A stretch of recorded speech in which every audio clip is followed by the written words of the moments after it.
354e jour de l'année, nous sommes le 20 décembre 2025. Plus de 51 000 décès dans le monde à cette date. 30 degrés à Cotonou et 33 à Barako. Mesdames et messieurs, bonjour, les titres. Clôture de la première édition du colloque national scientifique sur les enjeux publics de la gestion menstruelle. Lancé mardi, ce colloque s'est fixé pour objectif de promouvoir la dignité menstruelle. À suivre dans ce 13h au Bénin, l'essentiel à retenir de cette première édition. Un congrès de 48 heures sur la sécurité des patients et la qualité des soins. Initiative de l'autorité de régulation du secteur de la santé. Il a poussé les réflexions sur les actions devant permettre la réduction des événements indésirables et améliorer le parcours des patients. Les précisions à suivre. Et puis, absent aux 2 dernières éditions de la Coupe d'Afrique des Nations, le Bénin fait son entrée officielle dans la 35e édition avec les Guépards mardi prochain. Nous vous proposons dans cette édition un bref rappel sur les différentes participations de la sélection nationale à cette compétition. À nouveau, bonjour. Affiner les politiques, développer les savoirs, valoriser les bonnes pratiques pour la dignité menstruelle, l'autonomie corporelle et l'égalité de genre au Bénin. C'est le thème qui a servi de base aux travaux de la première édition du colloque national scientifique sur les enjeux publics de la gestion menstruelle lancé mardi dernier à Cotonou par l'ONG Filles en Action et l'Institut national de la femme. Ce rendez-vous dont l'objectif est de promouvoir la dignité menstruelle a connu son épilogue ce vendredi, le point de la cérémonie de clôture avec Ingrid Day et Elvis Tonokwa. C'est sur ces mots que je tiens à féliciter une fois encore l'ensemble des acteurs impliqués et à déclarer clos les travaux du présent colloque. Voilà qui met un thème aux 4 jours d'échange et de réflexion sur la promotion de la dignité menstruelle, porté par l'ONG Filles en Action en collaboration avec l'Institut national de la femme. Le colloque national scientifique sur les enjeux publics de la gestion menstruelle, santé, justice, dignité et égalité de genre a accouché de nombreuses résolutions. Il s'agit notamment d'intégrer explicitement la justice menstruelle dans les politiques nationales de santé, d'éducation, de protection sociale et de genre, de renforcer le cadre législatif et réglementaire afin de garantir la protection des droits liés à la menstruation, d'allouer des ressources budgétaires dédiées. Convaincu que la gestion menstruelle est un enjeu public transversal au croisement de la santé publique, de la justice sociale, de l'égalité de genre, nous déclarons notre engagement commun à promouvoir la dignité menstruelle comme pilier des politiques publiques en nous appuyant sur les principes de non-discrimination. Organisé autour du thème « Affiner les politiques », développer les savoirs, valoriser les bonnes pratiques pour la dignité menstruelle, l'autonomie corporelle et l'égalité de genre au Bénin, le rendez-vous a également permis de lever un coin de voile sur les différentes réformes entreprises par le gouvernement dans ce sens. Je tiens à vous rassurer de l'engagement constant du gouvernement du Bénin à poursuivre et renforcer les efforts en faveur de la justice menstruelle. Cet engagement se traduit notamment à travers plusieurs programmes structurants, tels que l'assurance pour le renforcement du capital humain, les programmes de filets sociaux productifs.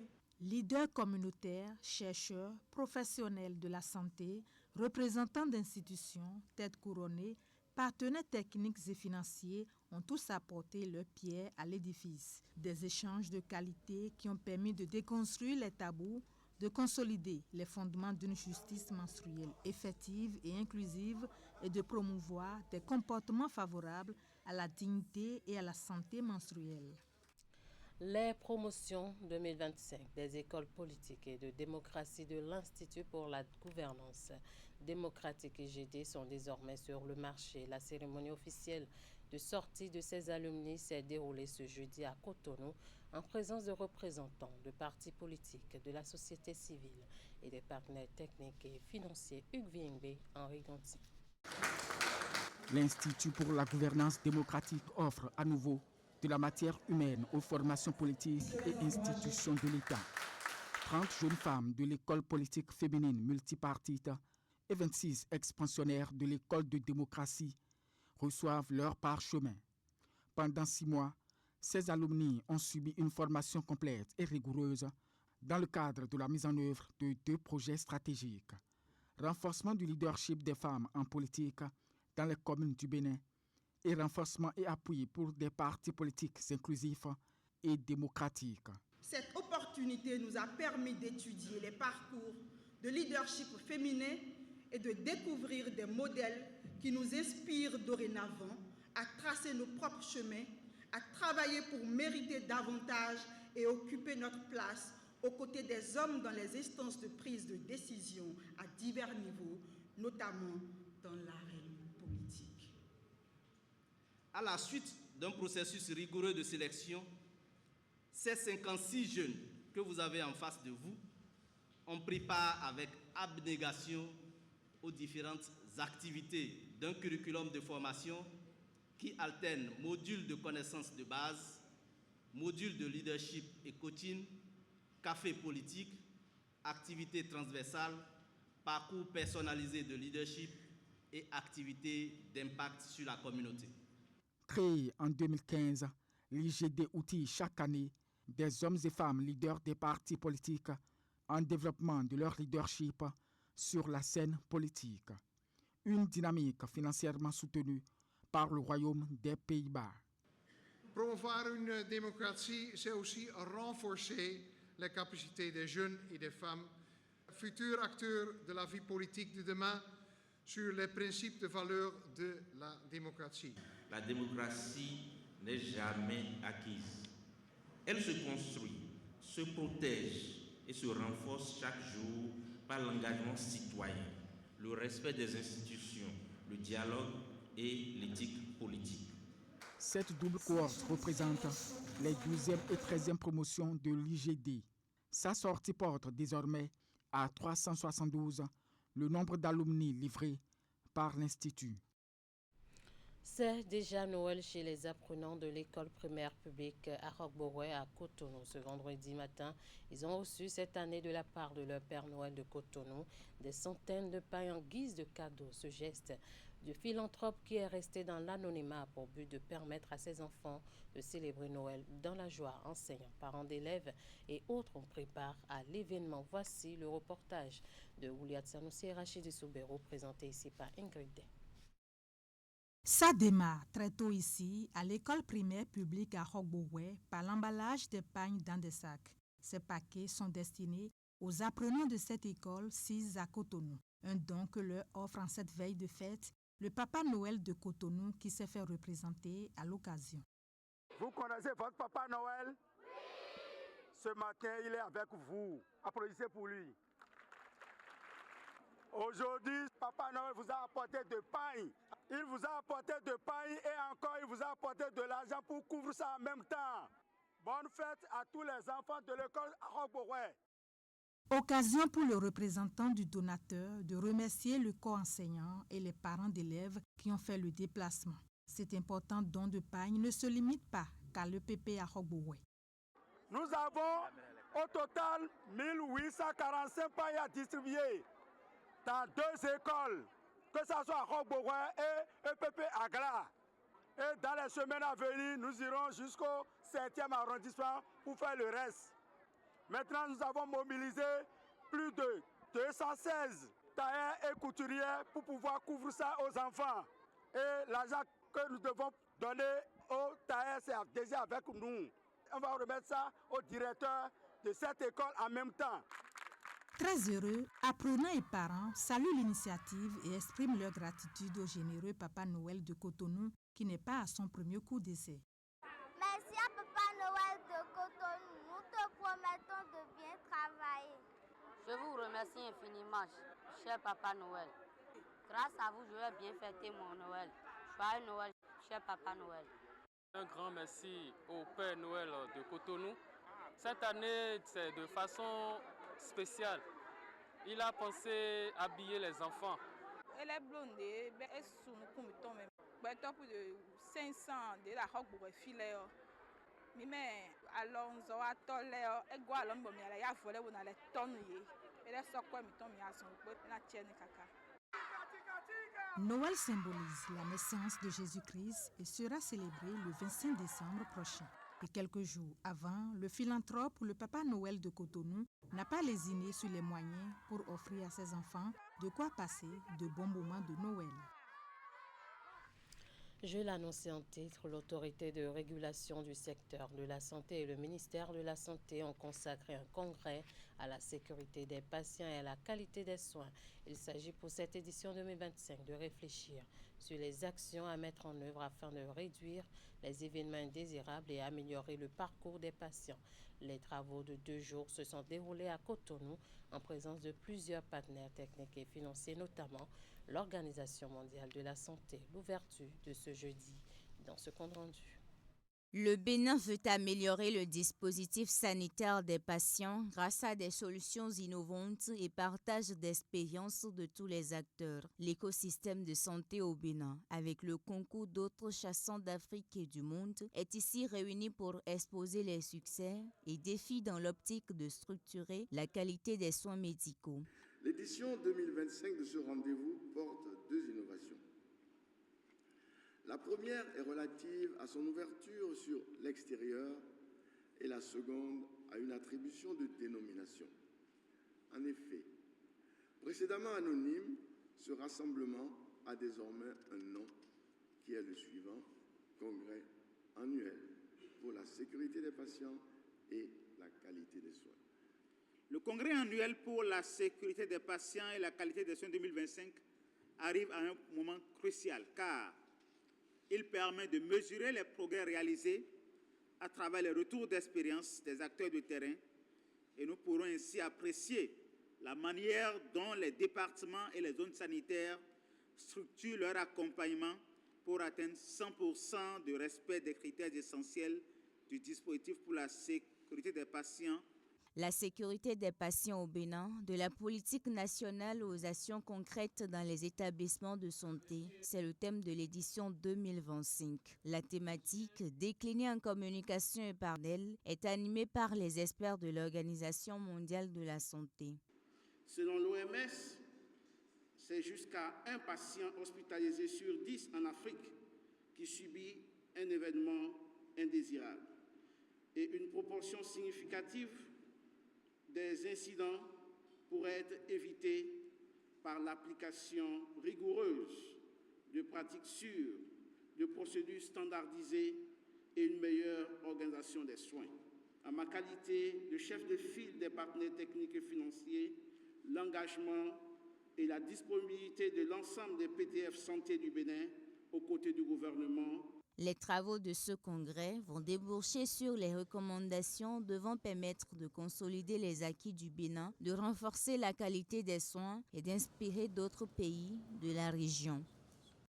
D'un congrès à un séminaire de haut niveau consacré à la numérisation et à la digitalisation de la sécurité incendie, initié par la société Benin Track and Security, experts, décideurs et responsables d'entreprises se sont retrouvés jeudi à Cotonou afin de repenser la prévention et la gestion des risques d'incendie face aux défis technologiques actuels. Compte rendu, Teddy Goudalo.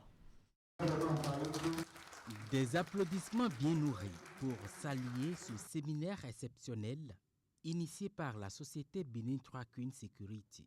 Il mobilise des experts, décideurs et responsables sécurité incendie d'entreprises autour de thématiques cruciales.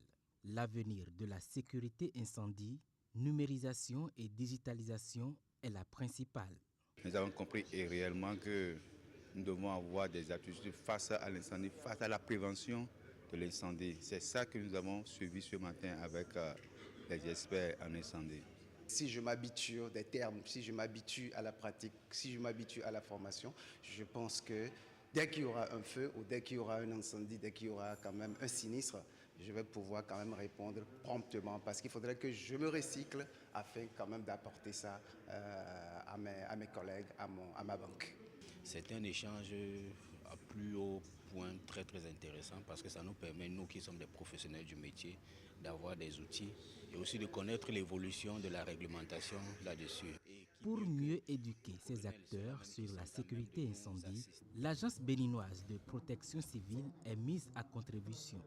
L'intervention de cet expert en la matière aborde les modes de prévention, de prévision incendie, à la préparation opérationnelle et aux bonnes pratiques essentielles pour assurer la sécurité durable des installations et du capital humain. C'est d'abord les sapeurs-pompiers qui sont venus les éclairer un peu sur les procédures et la façon de gérer le feu. Les gens ont vraiment compris, ils ont creusé et je crois qu'ils sont partis avec un minimum. On a eu beaucoup de demandes de gens qui sont venus demander qu'on leur fasse le risk assessment gratuitement et sans engagement de votre part. Si vous nous invitez ou si un acteur nous invite, on peut nous déplacer vers ces entreprises, leur faire un risk assessment.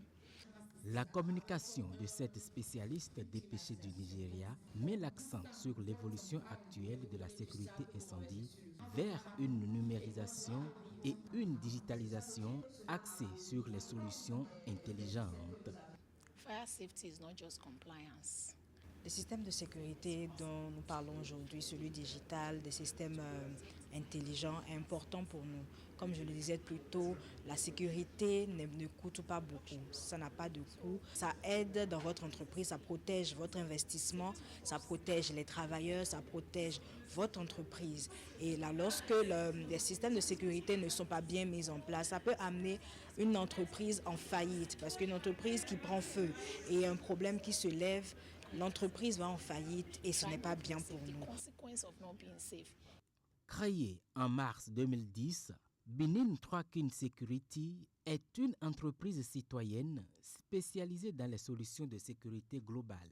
Couverte par une assurance responsabilité civile, elle a développé au fil des années une expertise solide et reconnue aussi bien dans la sécurité électronique que dans le gardiennage. On va parler sport à présent. Du 10 au 20 décembre 2025, le Bénin prend part aux 4e Jeux africains de la jeunesse à Luanda en Angola, une compétition continentale majeure dédiée à la relève sportive africaine. Le Bénin est engagé dans des disciplines sportives illustrant la richesse de son potentiel et la volonté affirmée des autorités sportives de promouvoir une jeunesse compétitive. Au micro de Jocelyn Bariga, suivant les impressions et analyses de plusieurs acteurs clés de la délégation béninoise. On est là pour faire la promotion du sport. On est là pour détecter nos jeunes talents qui plus tard vont nous représenter pour les Jeux olympiques de la jeunesse à Dakar 2026. Et ces jeunes, on doit les suivre jusqu'aux Jeux de Los Angeles. Nous, on a été sérieux, on est venu effectivement avec des jeunes qui sont venus apprendre comment se comporter quand il y a de grandes compétitions. Et ces jeunes, s'ils sont vraiment talentueux, on les suit jusqu'à leur trouver des bourses pour pouvoir aller aux grands jeux. Le tennis est un peu délicat car vous savez, quand on fait le tableau pour le tournoi, vous avez des têtes de série. Là, ce sont des joueurs qui sont les meilleurs, qui sont mieux classés. Et dans un tirage, si vous êtes mal tombé sur un gros morceau, vous pouvez sortir tout de suite du tableau, ce qui est le cas de Juvenal Bebo. Il est tombé sur la tête de série numéro 4, ce qui n'a pas été facile pour lui, malgré le retard, et puis voilà. Mais quant à Jessica, elle revient d'une compétition, elle est encore fraîche. Elle a su, avec ma complicité en tant qu'entraîneur, elle a suivi les consignes et elle a été quand même jusqu'en quart de finale simple, ce qui n'est pas négligeable. Nous avons eu 4 athlètes, 3 filles, 1 garçon, qui ont respectivement pris part aux 100 mètres, aux 200, aux 400 mètres et à la longueur. Nous avons eu des records battus au niveau des 100 mètres dames record battu au niveau de la longueur homme. Nous avons pu tirer notre épingle du jeu en prenant part au final dans ces jeux. On s'est retrouvé 3e chez les filles et 3e chez les garçons. Néanmoins, les deux gens se sont qualifiés pour les 16e de finale. Donc le Bénin s'est arrêté aux phases de 16e de finale pour cette compétition qui a été vraiment riche en expérience et en qualité chez nous, compte tenu de nos enfants, de nos jeunes âges que nous avons amenés. À seulement 16 ans, Jessica Togbe incarne la détermination et la fierté nationale. Née en France de parents béninois, elle a fait le choix de défendre les couleurs du Bénin sur les causes africains opposés. Aux meilleures têtes de série du continent, la jeune internationale béninoise a livré des matchs intenses. Jessica revient sur son choix de représenter le Bénin, son expérience aux Jeux africains de la jeunesse en Angola et ses grandes ambitions au micro de Jocelyn Barriga. Je suis née en France, à Versailles. Mes deux parents sont béninois et j'ai décidé de vouloir jouer pour représenter mon pays. Cette année, j'ai décidé et j'ai commencé le tennis à 6 ans. Je m'entraîne tous les jours, 4 heures par jour, à part le dimanche. Et franchement, j'aime beaucoup. Franchement, le Bénin, c'est vraiment bien. C'est très accueillant et il nous donne vraiment les possibilités de participer au tournoi et à donner de notre mieux. Il nous donne tout pour réussir. Et du coup, voilà. Je pense que je vais repartir en France. Je vais faire des tournois en France et après peut-être faire un ITF. Et après, je me concentrerai sur les championnats africains en ITF. Dans le futur, c'est d'être pro avec le Bénin, de représenter le pays et de tout donner et aller être numéro 1 mondial. Voilà. J'aime bien le gambo un peu. Oui. Avec du poulet et qu'est-ce que j'aime bien aussi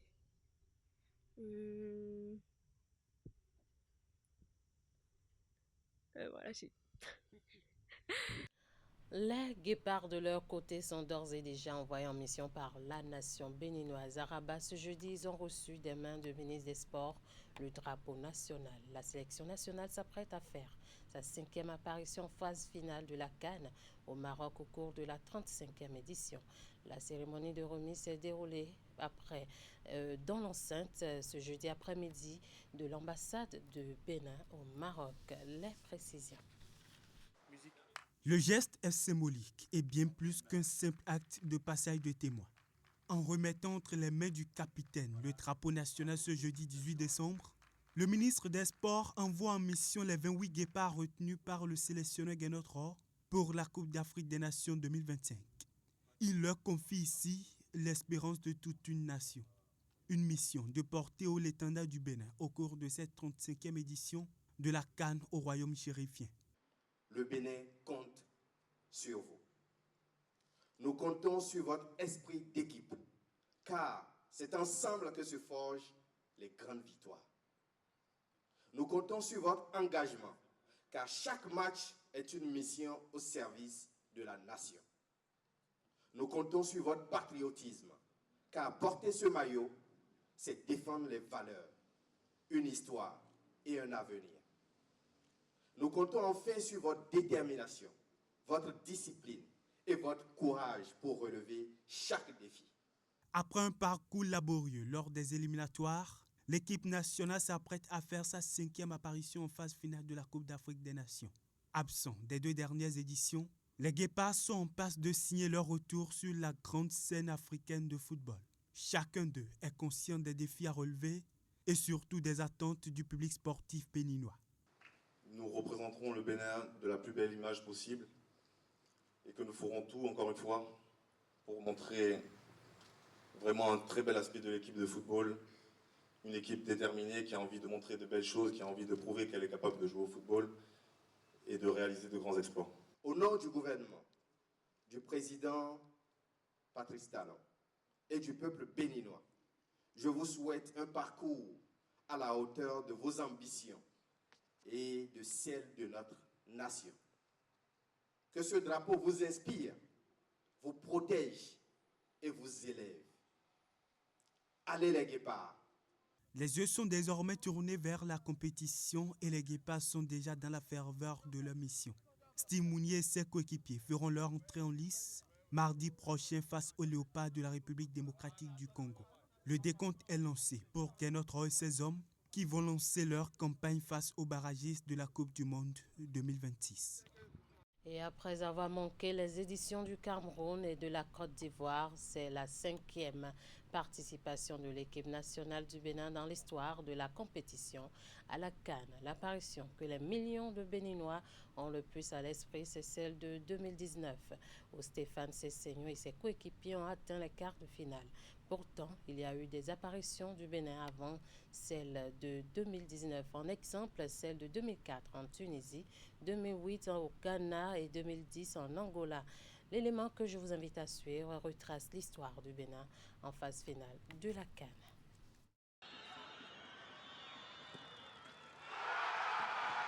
Ils ont écrit l'histoire à la CAN Égypte 2019 en amenant l'équipe nationale aux portes des demi-finales d'une Coupe d'Afrique des Nations. Un niveau jamais atteint par la sélection nationale depuis sa première apparition à la CAN en 2004. C'est fut une belle CAN parce que on ne s'attendait pas à être jusqu'à ce niveau, mais bon, on a pu quand même montrer beaucoup de valeur par rapport à ce qu'on a pu faire dans cette compétition. Maintenant, on peut rentrer la tête haute. 6 années sont derrière cette prouesse historique et le Bénin s'apprête à signer son retour en phase finale de la Coupe d'Afrique des Nations après avoir manqué les 2 dernières éditions au Cameroun et en Côte d'Ivoire.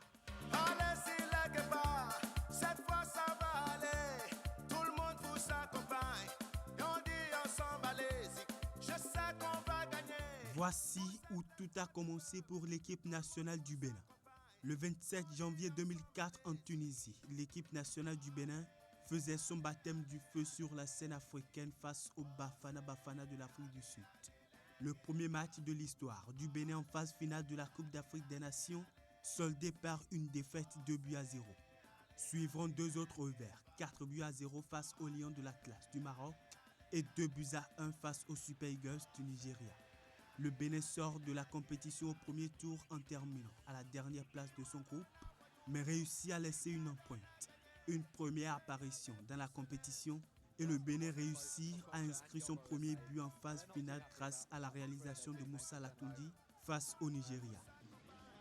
So watch this long throw into the box and a goal! And Benin have got their goal! Fully deserved.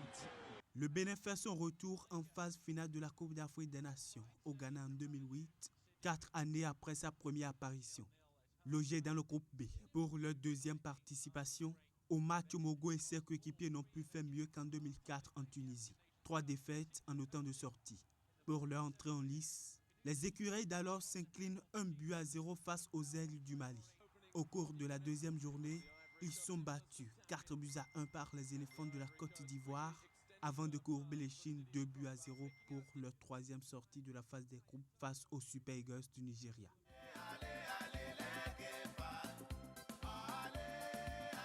L'équipe nationale du Bénin va enchaîner avec une nouvelle participation en Angola en 2010, la 3e de son histoire à la Coupe d'Afrique des Nations. Michel Dissué débarque sur le sol des Palancas Negras avec une nouvelle génération de jeunes joueurs, tels que Razak Omotoyosi et bien d'autres. Une édition au cours de laquelle le Bénin décroche son tout premier point à la Coupe d'Afrique des Nations. Face aux Mambas du Mozambique à leur entrée en lice, les écureuils sont passés tout proches de s'offrir leur toute première victoire dans la compétition. Ils mènent 2-1 à la pause grâce aux réalisations de Razak Omotoyosi sur penalty à la 14e minute et Mouritala Ogoubi à la 20e minute de jeu. Ils se feront ensuite rattraper au score à la 53e minute. Score final, 2 buts partout. Un résultat qui permet à la sélection nationale de débuter sa campagne avec espoir, mais derrière 2 géants du continent se dressent sur le chemin.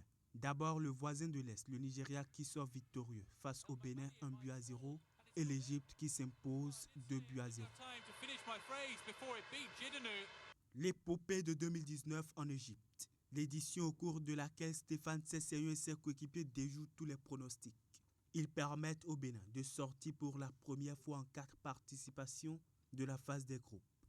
En phase de poule, le Bénin réussit à s'accrocher à une 3e place dans le groupe F avec 3 matchs nuls.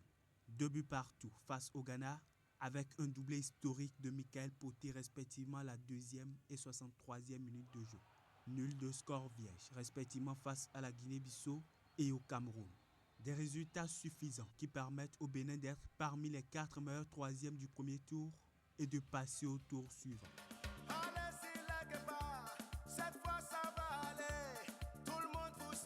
En 8e de finale, Michel Dissué et ses hommes créent l'exploit face aux Lions de l'Atlas du Maroc. Le Bénin brouille les cartes à la 54e minute avec un but du défenseur Moïse Adileou. Mené au score, le Lion va rugir à la 76e minute grâce à un but d'En-Nesyri. Malgré l'irréparable commis par le capitaine Stéphane Sessegnon dans la surface de réparation, le score est resté intact. Les dieux du football ayant déjà choisi leur camp, Hakim Ziyech trouve le poteau dans les arrêts de jeu de la seconde période. Tout s'est joué à la fatidique séance des tirs au but où le Bénin s'impose avec 4 tirs réussis contre 1 et à 7 au quart de finale. Déjà passer les poules, c'était un moment historique. On l'a vu après le Cameroun, beaucoup de joie avec les supporters, beaucoup de joie dans notre vestiaire. Et voilà, après là, passer le Maroc, en plus voilà, avec le contexte, la physionomie du match, c'était incroyable. Il y a eu beaucoup d'émotions. Tombeur des Lions de l'Atlas, Stéphane Sessegnon et ses coéquipiers sont tombés sur d'autres lions plus féroces, ceux de la Teranga du Sénégal. À cette étape de la compétition, le Bénin s'incline sur un score d'1-0 et échoue aux portes des demi-finales. Je pense qu'on peut être fier de ce qu'on a fait aujourd'hui. C'était le plus important, de nous rendre fiers et de faire rendre le peuple béninois. Au cours de la 35e édition de la Coupe d'Afrique des Nations, qui va se dérouler du 21 décembre 2025 au 18 janvier 2026, l'équipe nationale du Bénin fera sa 5e apparition. Nombreux sont les défis qui attendent l'équipe nationale. Décrocher sa première victoire en phase finale et aller une nouvelle fois au-delà de la phase des groupes.